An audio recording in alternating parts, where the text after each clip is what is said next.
الحمد لله نحمده ونستعينه ونستغفره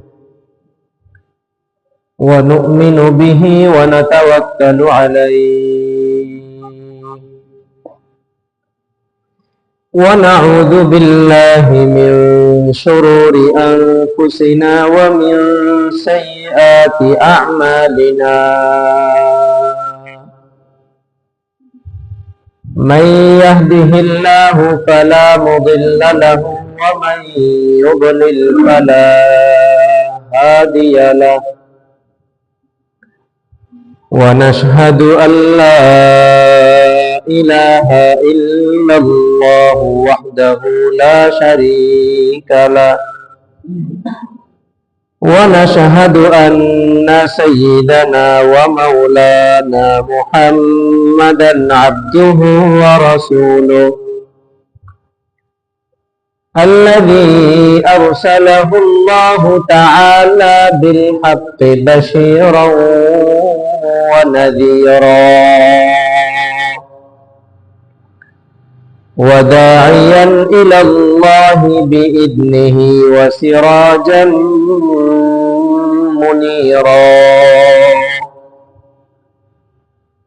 أما بعد فأعوذ بالله من الشيطان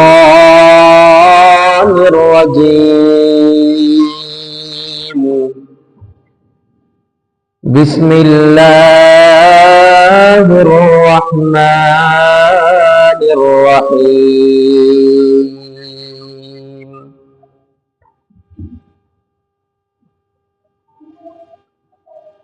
يا أيها الذين آمنوا اصبروا وصابروا ورابطوا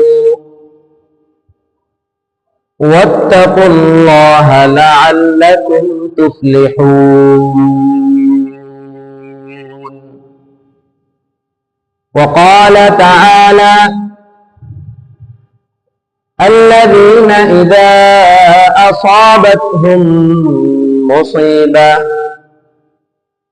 قالوا إنا لله وإنا إليه راجعون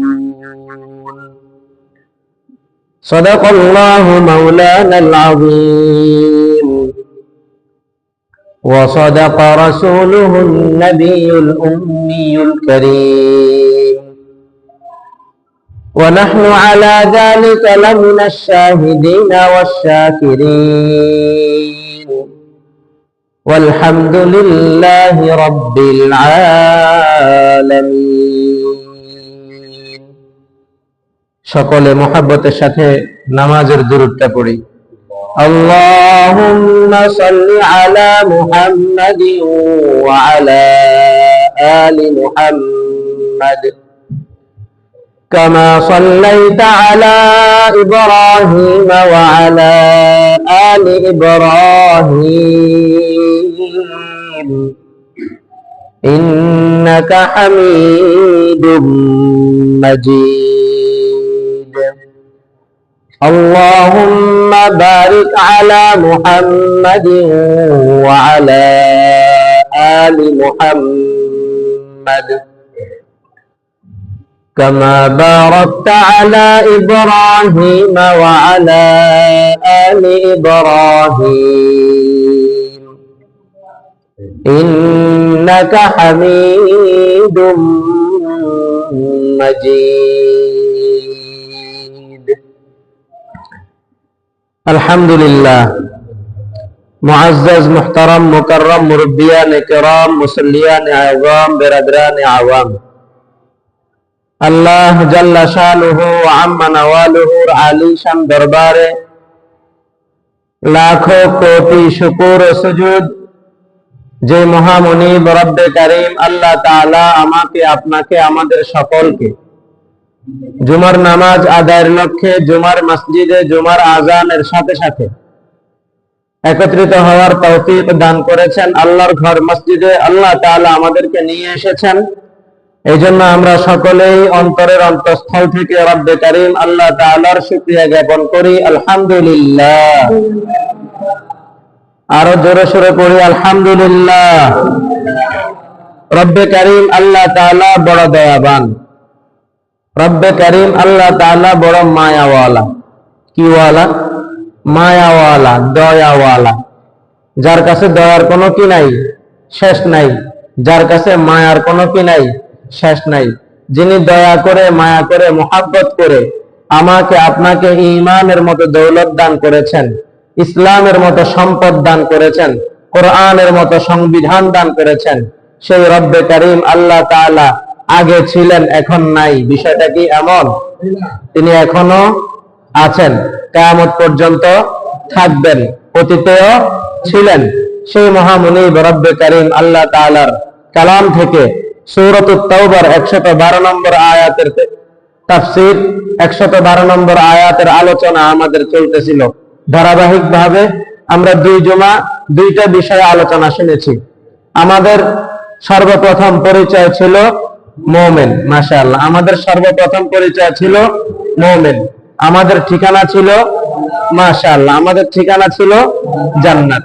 মুমিনের পরিচয় আর জান্নাতের ঠিকানাকে ঠিক রাখার জন্য আমাদের কয়টি গুণ লাগবে? 8টি গুণ লাগবে। কয়টি গুণ? 8টি গুণ। গত জুমার আগের জুমায় আমরা প্রথম গুণ তওবাকারী হওয়া, তওবাকারী হওয়া, তওবার ব্যাপারে বিস্তারিত আলোচনা আমরা প্রথম জুমায় শুনেছি। দ্বিতীয় জুমায় আমরা শুনেছি রব্বে কারীমের বান্দা হওয়ার যোগ্যতা অর্জন করা, রব্বে কারীমের বান্দা হওয়া। এই 2টা গুণ আমরা বিস্তারিত গত 2 জুমায় শুনেছি। রব্বে কারীম আল্লাহ তাআলা যদি তৌফিক দান করেন, আজকে আমরা শুনব রব্বে কারীমের পক্ষ থেকে মুমিনের পরিচয় এবং জান্নাতের ঠিকানা ঠিক রাখার জন্য যে 8টি গুণ, এই 8টি গুণ থেকে আমরা আজকে 4টি গুণের কথা শুনবো। কয়টি গুণ? 4টি গুণের কথা শুনবো। তাহলে আগে গেল 2টা, আজকে চলবে কয়টা? 4টা। 6টা চলে যাবে ইনশাআল্লাহ। প্রশ্ন করবেন, হুজুর আজকে 4টা একসাথে কেন ধরবেন? 4টার মধ্যে একটার আলোচনা আপনারা জিন্দেগি ভর শুনছেন, এটার কিছুটা আলোচনা করে এরপরটাতে চলে যাব। ওইটা আবার সামনে আলোচনা আসবে, যেহেতু সামনে রমজান, রমজানের একটা গুণ আছে। এই বিষয়টা আমরা সামনের জুমায় যে কোনো এক জুমায় শুনবো। এরপরের যে 2টা গুণ, এই 2টা গুণ হলো আজকের আলোচ্য বিষয়ের মূল পয়েন্ট। তাহলে আজকে যে 4টি গুণ সম্পর্কে আমরা কথা শুনবো, সেটির মধ্যে প্রথমটি হলো আল হামিদুন, প্রশংসাকারী হওয়া। কি হওয়া? বলেন বলেন বলেন, কি হওয়া? প্রশংসাকারী হওয়া। যেই কোনো অবস্থাতে আমি ভালো থাকি আলহামদুলিল্লাহ, আমি খারাপ থাকি আলহামদুলিল্লাহ, কোন মুসিবত আমার উপরে আসছে আলহামদুলিল্লাহ, আমার মেয়ে মারা গেছে আলহামদুলিল্লাহ, আমার ছেলে মারা গেছে আলহামদুলিল্লাহ, আমার ঘরে আগুন লাগছে আলহামদুলিল্লাহ। যাই মুসিবত হোক না কেন, আমার যে কোনো সমস্যা হোক না কেন, সাথে সাথে আমি কি বলবো? কি বলবো? আলহামদুলিল্লাহ। ভালো সংবাদ পেলেও আলহামদুলিল্লাহ, খারাপ সংবাদ পেলেও আলহামদুলিল্লাহ। হ্যাঁ, তবে আল্লাহ পাক রব্বুল আলামিন কালামে হাকিমের সূরাতুল বাকারার মধ্যে বলেছেন, বান্দা তোমার উপর যদি কোনো মুসিবত চলে আসে, তুমি যদি কোনো মুসিবতে পড়ে যাও, তাহলে পড়ো ইন্না লিল্লাহি ওয়া ইন্না ইলাইহি রাজিউন। আল্লাহ তাআলা বলেন, আল্লাযীনা ইযা আসাবাতহুম মুসিবা, ও বান্দা যখন তোমার উপরে কোনো মুসিবত চলে আসে, মুসিবত সমূহ থেকে কোনো একটা মুসিবত যখন তোমার উপরে চলে আসে, ক্বালু, তখন তোমরা বলো, তখন তোমরা পড়ো ইন্না লিল্লাহি ওয়া ইন্না ইলাইহি রাজিউন। ইন্না লিল্লাহ, আমরা কার জন্য? আমরা কার জন্য? আয়াতের অর্থ, আমরা কার জন্য? ইন্না, নিশ্চয় আমরা, লিল্লাহি, একমাত্র কার জন্য? আল্লাহর জন্য। ওয়া ইন্না ইলাইহি রাজিউন, আবার আমরা এই আল্লাহর দিকে আমরা কি হয়ে যাব? ফিরে যাব। দুনিয়াতে আমরা, আল্লাহ তাআলা আমাদেরকে দুনিয়াতে পাঠাইছেন, আবার একটা সময় আসবে এই দুনিয়া থেকে আল্লাহ তাআলা আবার আমাদেরকে তার দিকে কি করে নেবেন? ফিরায় নিয়ে নেবেন। এজন্য রব্বে কারীম কালামে হাকিমের মধ্যে বলেছেন, আল্লাযীনা ইযা আসাবাতহুম মুসিবা, তোমাদের উপর যদি কোনো মুসিবত চলে আসে তখন তোমরা কি পড়ো? ইন্না লিল্লাহি ওয়া ইন্না ইলাইহি রাজিউন। না বিলাপ করতে কইছে? বিলাপ করতে কইছে নি? তো আমরা যে বিলাপ করার লাগে মানুষ ভাড়া করে আনি, এরকম হয় না? মা মারা গেলে, দাদি মারা গেলে, নানি মারা গেলে নিজেরা তো কানতে জানে না, তো খারাপ অমুক বাড়ি দুইটা বেডি আছে, তারা খুব ভালো বিলাপ করে কানতে আরে, হ্যাঁ 500 টাকা দিয়ে 1000 টাকা দিয়ে কি করে লয়ে আয়, ভাড়া করে লয়ে আয়, তোরা ইচ্ছা মতো বিলাপ করবি। কোন দেখি বিলাপ করলে কি মুদ্দার, যার জন্য বিলাপ করাইতেছে, যার জন্য বিলাপ করাইতেছে সে জান্নাতি হয় না জাহান্নামী হয়? বিলাপের কারণে জান্নাতি হয় না জাহান্নামী হয়? তাহলে বিলাপ করা যাবে? শরীয়ত কি বলে? বিলাপ করা যাবে না। শরীয়ত সরাসরি নিষেধ করে দিয়েছে, শরীয়ত সরাসরি বলে দিয়েছে সবকিছু করা যাবে, বিলাপ করা যাবে না। তাহলে কোন মুসিবত আসলে শুকরিয়া করব কার? শুকরিয়া করব কার? মুসিবত আসলেও আল্লাহ তাআলা বলছেন শুকরিয়া করো। এটার একটা উদাহরণ শোনেন। হযরত মূসা আলা নবিয়িনা ওয়া আলাইহিস সালাতু ওয়াস সালাম আল্লাহ তাআলার সাথে সাক্ষাৎ করার জন্য তুর পাহাড়ে যাচ্ছেন। কোন পাহাড়ে? তুর পাহাড়ে যাচ্ছেন। যাওয়ার পথে একদল হাঁসের সাথে নবীর দেখা, একদল হাঁসের সাথে নবীর দেখা। হাঁস হযরত মূসা আলা নবিয়িনা ওয়া আলাইহিস সালাতু ওয়াস সালামকে বলছে, ও আল্লাহর নবী, আপনি তো আল্লাহর সাথে সাক্ষাৎ করার জন্য যাচ্ছেন, তবে আমাদের একটু আবদার আছে। আমাদের কি আছে? আবদার আছে। কি আবদার? আবদার হলো আল্লাহ তাআলা 6 মাস যাবত পানি দিচ্ছেন না। 6 মাস যাবত কি দিচ্ছেন না? পানি দিচ্ছেন না। তো আল্লাহ তাআলাকে একটু জিজ্ঞাসা করবেন, আমরা তো আশায় আছি কবে নাগাদ আল্লাহ তাআলা পানি দিতে পারেন, একটা সুসংবাদ যেন আমাদের জন্য দেয়। আল্লাহর নবী বললেন, ঠিক আছে, আমি বলবো। পক্ষান্তরে নবী মূসা চলছেন তুর পাহাড়ের দিকে। আর একটু সামনে যাওয়ার পরে বনী ইসরাইলের একটা দলের সাথে দেখা, বনী ইসরাইলের একটা দলের সাথে দেখা। তাদেরও একটি প্রশ্ন, আল্লাহ তাআলাকে বলবেন আল্লাহ তাআলা পানি কবে দিবে? জমিনটা ফেটে চৌচির হয়ে গেছে, আমরা ফসল করতে পারতেছি না। যদি ফসল নাই করতে পারি তাহলে আমরা বাঁচবো কিভাবে? ফসল ফলাবো কিভাবে? আমাদের তো বাঁচার কোনো উপায় নাই। আল্লাহকে একটু জিজ্ঞাসা করেন পানি কবে দিবে। প্রশ্নের মধ্যে কোনো পার্থক্য আসেনি? নাই। এবার আসেন, হযরত মূসা আলাইহিস সালাতু ওয়াস সালাম আল্লাহ তাআলার সাথে সাক্ষাৎ করলেন। সাক্ষাৎ করার পর আল্লাহ তাআলার সাথে তার কথাবার্তা যা হওয়ার হইল। ঘটনাক্রমে হযরত মূসা আলাইহিস সালাতু ওয়াস সালাম প্রশ্ন করার কথা ভুলে গেছেন। প্রশ্ন করার কথা কি স্মরণে ছিল না। তিনি ফেরত চলে আসছেন। প্রতিমধ্যে বনী ইসরাইল তাকে জিজ্ঞাসা করছে, ও আল্লাহর নবী, আল্লাহর সাথে তো সাক্ষাৎ করে আসছেন, আমাদের কি কোনো খবর নিয়ে এসেছেন? হযরত মূসা আলাইহিস সালাতু ওয়াস সালাম বললেন, আমি তো ভুলে গেছি, আচ্ছা আমি জিজ্ঞাসা করে আসি। হযরত মূসা আলাইহিস সালাতু ওয়াস সালাম আল্লাহ তাআলার কাছে অনুরোধ রাখলেন, প্রশ্ন রাখলেন, আল্লাহ, প্রতিমধ্যে বনী ইসরাইল এবং একদল হাঁস আমাকে প্রশ্ন করেছিল 6 মাস যাবত। এখানে মতান্তর আছে, কেউ বলছে 6 মাস, কেউ বলছে 6 বছর, কি নাই, কোনো পানি নাই।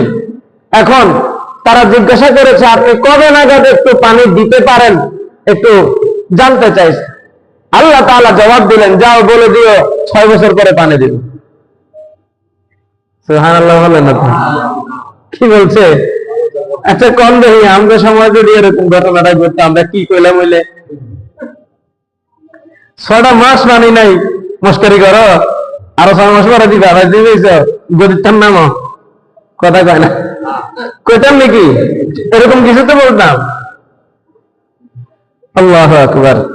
প্রতিমধ্যে বনী ইসরাইলের সাথে সাক্ষাৎ। হযরত মূসা আলাইহিস সালাতু ওয়াস সালাম প্রশ্নের জবাব দিলেন। আল্লাহ তাআলা বলছেন অপেক্ষা করো, 6 বছর পরে পানি দিবে।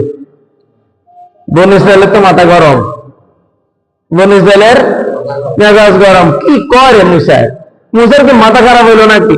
6 মাসে অবস্থা খারাপ, কই আরো 6 বছর পরে পানি দিবে। ঈমান না রাখলে কি হইব? নাউযুবিল্লাহ বলেন। ঠিক আছে, ঈমান না রাখলে কি হইব? যে খোদায় পানি দিবে ওই খোদার ইবাদত করব। সামনে চলে আসছে আসার পরে হাঁসের সাথে দেখা। হাঁস বলতেছে, আল্লাহর নবী, আল্লাহ তাআলার সাথে পানির ব্যাপারে কোনো চুক্তি কি হলো? হাঁসের প্রশ্নের জবাবে নবীজি হযরত মূসা আলাইহিস সালাতু ওয়াস সালাম বললেন, হ্যাঁ, আল্লাহ তাআলা বলেছেন একটু ধৈর্য ধরো, আগামী 6 বছর পরে আল্লাহ তাআলা পানি দিবেন। হ্যাঁ, হাঁস চিৎকার দিয়ে বলছে, আলহামদুলিল্লাহ, 6 বছর পরে হইলেও তো রব পানি দিবেন বলছে। আল্লাহু আকবার। কি বলছেন? 6 বছর পরে হইলেও পানি তো দিবেন বলছেন, আলহামদুলিল্লাহ। হযরত মূসা আলাইহিস সালাতু ওয়াস সালাম হাঁসের সাথে কথা শেষ করে সামনে আর এক কদম অগ্রসর হতে পারেন নাই। আল্লাহ তাআলা আসমান থেকে ভারী বর্ষণে বৃষ্টি দেওয়া শুরু করলেন। মুহূর্তের মধ্যে সারা জমিন পানিতে চৌচির পানিতে একাকার হয়ে গেল। সুবহানাল্লাহ পড়েন। বাবা, কিসের কারণে? কিসের কারণে? শুকরিয়া আদায় করার কারণে। কিসের কারণে? আমরা কি শুকরিয়া আদায় করি? আমরা কি শুকরিয়া আদায় করি? কথা বলেন, আমরা কি শুকরিয়া আদায় করি? আমরা শুকরিয়া আদায় করি না।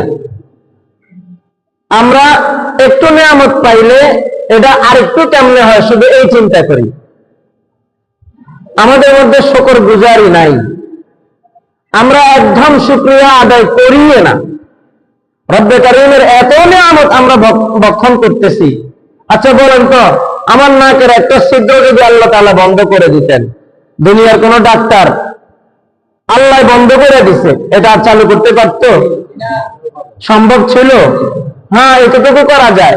নাকের মধ্যে যদি গোস্ত বাড়ে, আমরা এটারে পলিপাসের রোগ বলি, ঠিক না? পলিপাসের রোগ বলি। এই পলিপাসের রোগ যার হয়, তার নাকের কি হয়? চিকিৎসা হয়। চিকিৎসাটা কি হয়? এটারে এমনি ফাঁক করে ধরে ভিতর থেকে মেশিনের সাহায্যে অতিরিক্ত গোস্তটা কাইটা নিয়ে আসে, চিকিৎসা হয়ে গেছে। এই তো। কিন্তু রব নাকের এরকম ছিদ্র দিলেন, সব ঠিক আছে, একটা নার্ভ রব বন্ধ করে দিচ্ছেন, এই নাকটা আর কাজ করে না। দুনিয়ার সব ডাক্তার আমার পিছনে মেহনত শুরু করছে, কাজ হবে? কাজ হবে? কেন? বন্ধ করে দিচ্ছেন কে? বন্ধ করে দিচ্ছেন কে? আল্লাহ। আচ্ছা বলেন দেখি, এই যে নিয়ামতটুকু রব্বে কারীম থেকে পাইলেন, আজ পর্যন্ত কয়বার শুকরিয়া করছেন? রব্বে কারীম বলেন, ওয়া ইন তাউদ্দু নি'মাতাল্লাহি লা তুহসুহা, ওয়া ইন তাউদ্দু নি'মাতাল্লাহি লা তুহসুহা।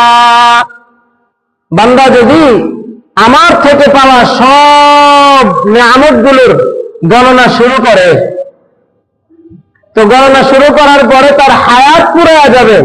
আমি যে নিয়ামত, যত নিয়ামত তাকে দান করেছি, এগুলোর গণনা সে শেষ করতে পারবে। হায়াত পুরো যাবে, নিয়ামতের গণনা শেষ করা যাবে। চোখে না দেখি চোখ দুইটা আছে, চোখে না দেখি নাক দুইটা আছে, চোখে না দেখি কান দুইটা আছে, চোখে না দেখি হাত দুইটা আছে, চোখে দেখতেছি পা দুইটা আছে, চোখে দেখতেছি দুইটা কিডনি আছে, চোখে দেখতেছি দুইটা কলিজা আছে, চোখে দেখতেছি দুইটা বাল্ব আছে। সব কিছু রব্বে কারীম এক্সট্রা এক্সট্রা দুইটা দুইটা দুইটা দুইটা দুইটা দুইটা দিলেন। কেন দিলেন?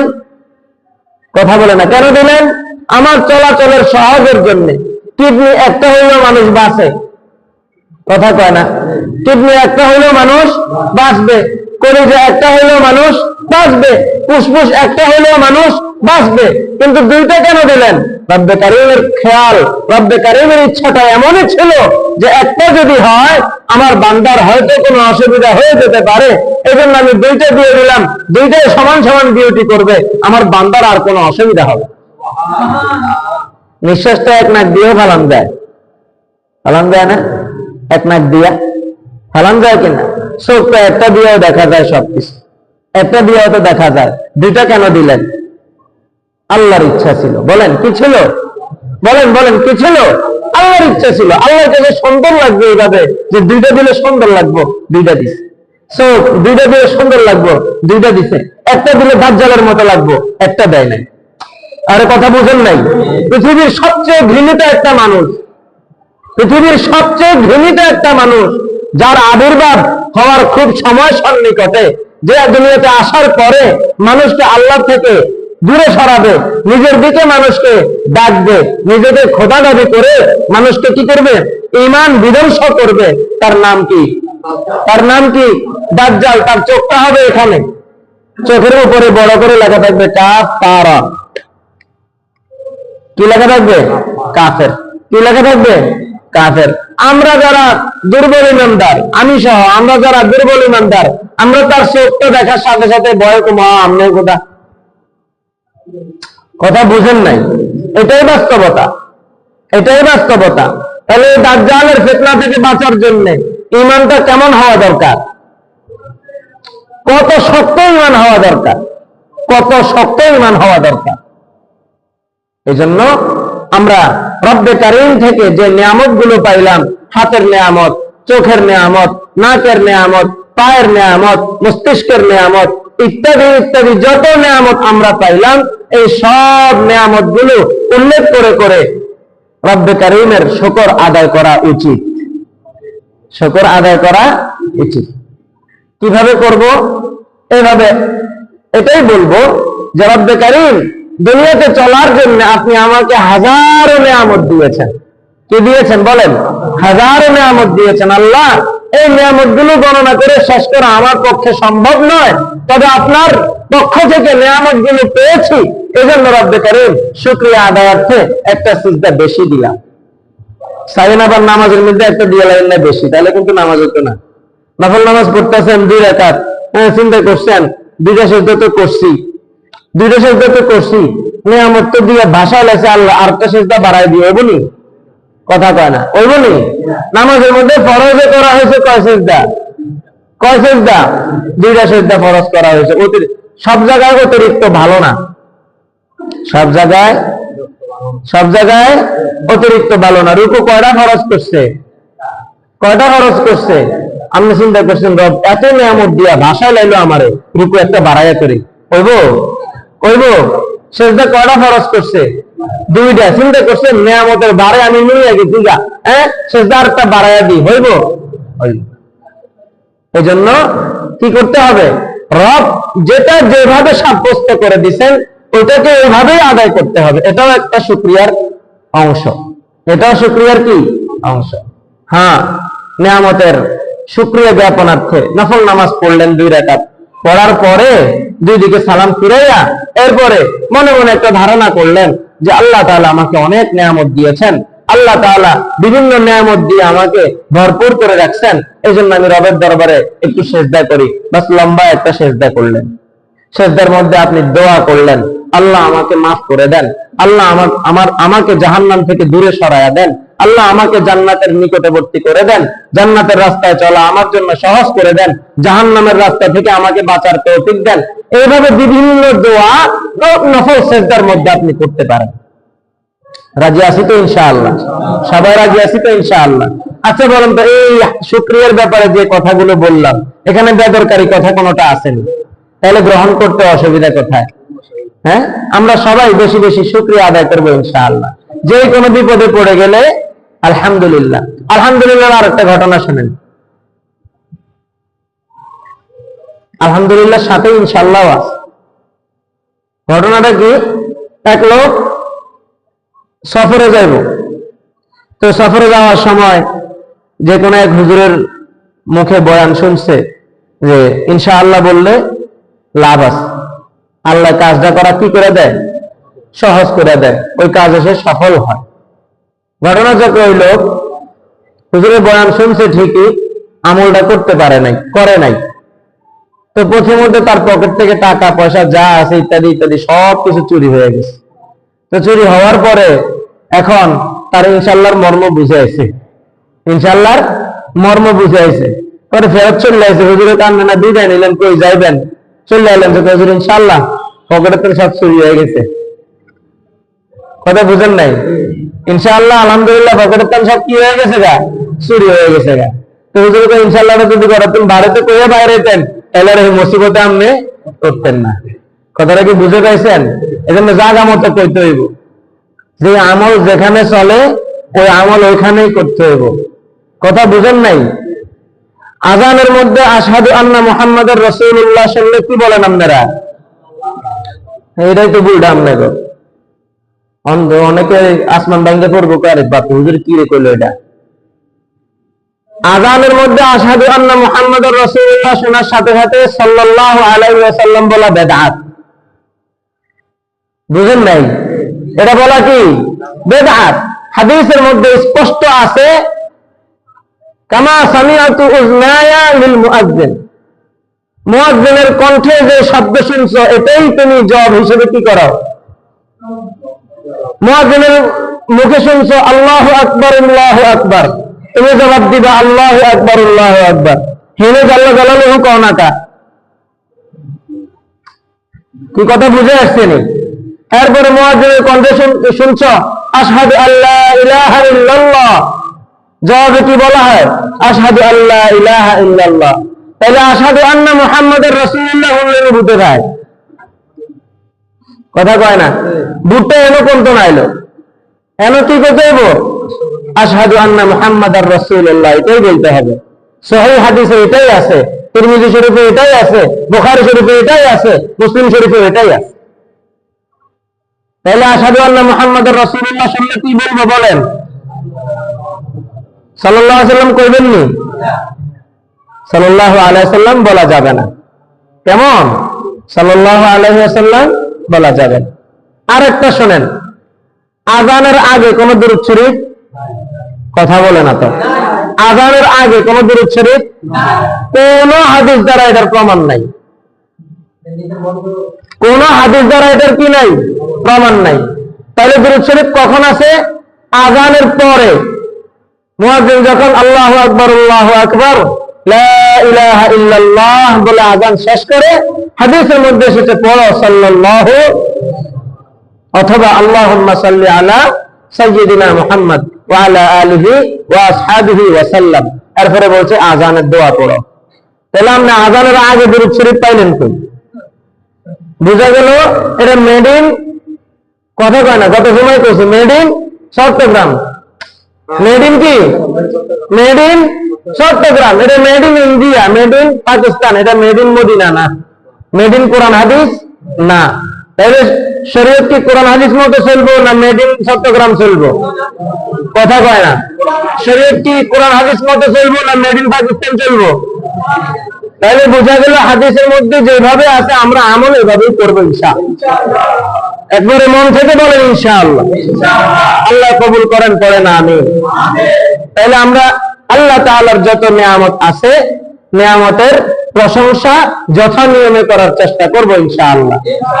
এরপরে 4 নম্বর গুণ আস-সাইহুন, রোজাদার হওয়া। কি হওয়া? কিসের গুণ? কিসের গুণ? কিসের গুণ? নিজের ঈমানের পরিচয়, মুমিনের পরিচয় এবং জান্নাতের ঠিকানাকে সচল রাখার জন্য 8 গুণের চতুর্থ গুণ। 8 গুণের চতুর্থ গুণ কি হওয়া? রোজাদার হওয়া। কি হওয়া? রোজাদার হওয়া। এই আমলটা মহিলাদের দ্বারা বেশি পালন হয় জিদ্দের কারণে। কিসের কারণে? কথা কয় না। কিসের কারণে? জামাই লাগে যদি একবার কার্য হইতে পারে মাশাআল্লাহ 5 দিন পর্যন্ত খানা বন্ধ, খালি টাইম মতো রোজা নিয়োগ করলে রোজা আদায় হয়ে যাবে। কথা বুঝেন নাই? টাইম মতো খালি রোজা নিয়োগ করলে কি হয়ে যাবে? রোজা আদায় হয়ে যাবে। যদি রমজান মাসে রোজা রাখে না। কথা বুঝেন নাই? রমজান মাসে তারা ভুলে কার্যও করে না, কারণ না খেয়ে ভালো লাগবে। এই ধরো রমজান মাসে না খাইয়া তো হয় না, কার্যও করে না। রোজার বাইরে সারাদিন কার্য চলে, সারাদিন খানা বন্ধ থাকে। কথা কি বুঝতে পারছেন? আল্লাহ মাফ করুক, পড়েন আমিন। রোজা রাখলে নিজের লাভ। রোজার অনেক ফজিলত আছে, এগুলা যেহেতু সামনে রমজান আসতেছে তখন এগুলো আলোচ্য বিষয় অনুপাতে ইনশাআল্লাহ আলোচনা হবে। আল্লাহ তাআলা সেই পর্যন্ত আমাদেরকে হায়াত দীর্ঘ করে দেন, পড়েন আমিন। তাইলে 6 নম্বর গুণ, 4 নম্বর গুণ রোজাদার হওয়া। কি হওয়া বলেন? রোজাদার হওয়া। কিসের গুণ? মুমিনের গুণ। কিসের গুণ? মুমিনের গুণ। কিসের গুণ? জান্নাত স্থিতিশীল রাখার, জান্নাত আমার জন্য সমান রাখার, জান্নাত অবধারিত রাখার কত নম্বর গুণ? 4 নম্বর গুণ। কি হওয়া? রোজাদার হওয়া।